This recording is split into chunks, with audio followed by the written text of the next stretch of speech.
But the person driving the car next to you could be dangerous. Yeah, drivers on drugs, drivers without licenses. Tom Murray shows us how the local sheriff is making an extra effort to keep you safe. Tom? Well, Mike Carroll, law enforcement will tell you we share the road with more drug traffickers and wanted criminals than most would believe. Well, we are going to give you an inside look at a special unit set up by the Dodge County Sheriff to get bad drivers and drugs off the highway. On this small stretch of Highway 41 in Dodge County, four-door chrome rim. It's hard for lawbreakers to sneak by law enforcement.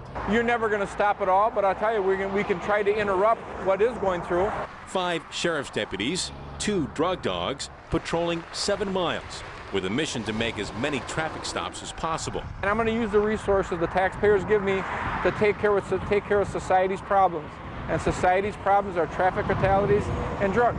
This is Sheriff Todd Nail's Drug Interdiction Unit, a team that unites 2 times each month to send a very visible message. You drive through Dodge County, you're going to get pulled over, the dog's going to walk around your car. We rode along with Detective Kevin Day, who heads this unit. Dodge County's, I believe, kind of on the cutting edge with this. Deputies pull over this black Dodge Charger for a minor violation.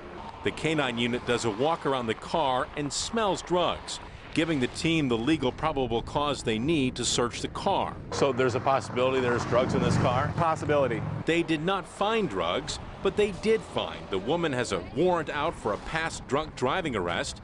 She told deputies she did not want to be on camera because she works with children and doesn't want her boss to see her on TV. And those are the people that we don't want on the road. The dog gave another positive hit on this car. At first, the driver told deputies he had nothing to hide. But while scouring his back seat, the unit uncovered evidence, prompting them to immediately put that driver in handcuffs. Deputies showed us what they found in this car.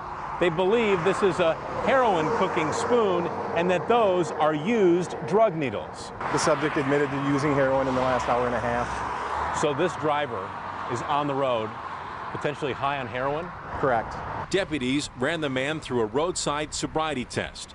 While they found evidence to support drug use, they did not find any actual drugs until the traffic stop was nearly over.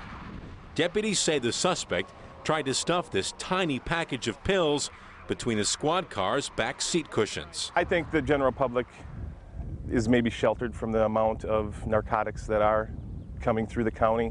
Detective Day points to this California woman's arrest to highlight his unit's mission.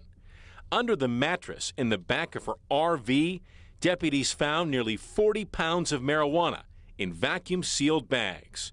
30-year-old Elizabeth Lappel is set to be sentenced later this month. She was only the driver. She doesn't sell it. She wasn't the one who purchased it. She was simply a mule working for drug dealers. David Mandel is Lappel's attorney. This was a home run for the Dodge County Police Department. It was, I think, rather fortuitous. There will be some people who will see this and say, this is a lot of effort for a small amount of drugs. To them, you would say what?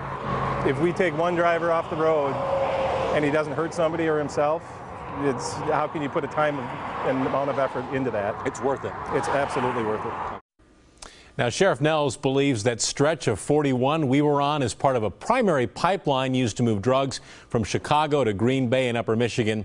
He says if his highway interdiction unit stays at it, they will get that mother lode of drugs eventually.